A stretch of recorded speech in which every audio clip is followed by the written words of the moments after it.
लड्डू गोपाल की सच्ची घटना। हमें अपने भगवान पर भरोसा नहीं है। कोई बिल्ली अगर रास्ता काटे तो ये भरोसा है कि मेरा काम बिगड़ जाएगा, पर ये भरोसा नहीं है कि ठाकुर जी का नाम लेके निकलूंगा तो मेरा काम पूरा होगा।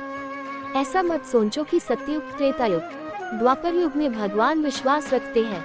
वो आज भी विश्वास रखता है, सिर्फ तुम्हारा विश्वास सच्चा हो, दिखावा वाला नहीं। और अगर तुम्हें विश्वास न हो तो आज से 5-6 वर्ष पुरानी दिल्ली की एक सच्ची घटना है जो तुम्हें सिखाती है कि विश्वास की लाज आज भी ठाकुर जी रखते हैं। एक छोटी सी बच्ची थी और श्री कृष्ण को बहुत प्यार करती थी और हमेशा वृंदावन जाया करती थी।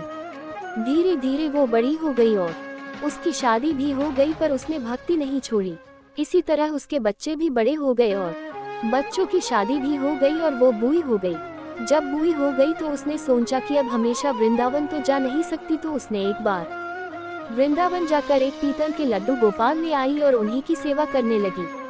एक बार जन्माष्टमी के दिन संयोग से उस बूढ़ी औरत की तबीयत खराब हो गई तो उसने अपनी बहू से कहा कि मेरे लल्ला को दूध से स्नान करा दो और आज जन्माष्टमी है इसलिए नए वस्त्र पहना दो। बहू को तो इन सब भक्ति में उतनी श्रद्धा थी नहीं, तो उसने उतना ध्यान से सेवा नहीं किया और गलती से लड्डू गोपाल जी वस्त्र पहनाते वक्त जमीन में गिर गए। अब बूढ़ी औरत को तुरंत पता लगा कि मेरे लाला कुछ हुआ है और दौड़ के अपने बहू के पास गई और बोली, बहू मेरा लाला कैसा है, ठीक तो है न?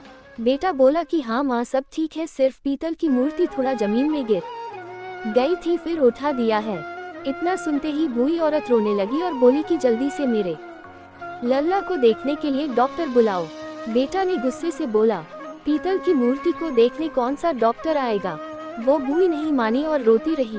फिर पड़ोसी भी आए और सारी बात सुनकर बोले कि किसी डॉक्टर को बोलो कि मेरी माँ पागल हो गई है, कृपया मेरे साथ चलिए और कह दीजिए कि पीतल की मूर्ति ठीक है, चाहे फीस आप दुगुना ले लेना। बेटी ने ऐसा ही किया और डॉक्टर ले आया। जब डॉक्टर आया तो उसने बोला कि माँ तेरा लल्ला बिल्कुल ठीक है।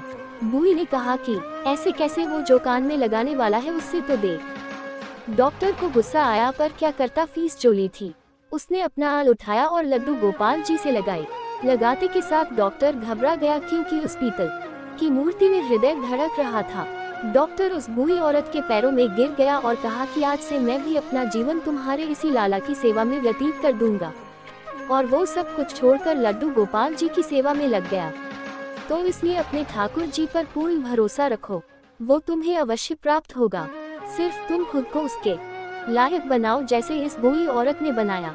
जब तुम्हारा पूर्ण समर्पण होगा तो वो दौड़ के तुम्हारे पास आ जाएगा और तुम्हें अपने गोद में ले लेगा और गोद से उतरेगा नहीं। अगर आपको मेरी ये कहानी अच्छी लगी हो तो प्लीज मेरे चैनल को लाइक, सब्सक्राइब और शेयर कर देना और बेल आइकन को प्रेस कर देना। धन्यवाद।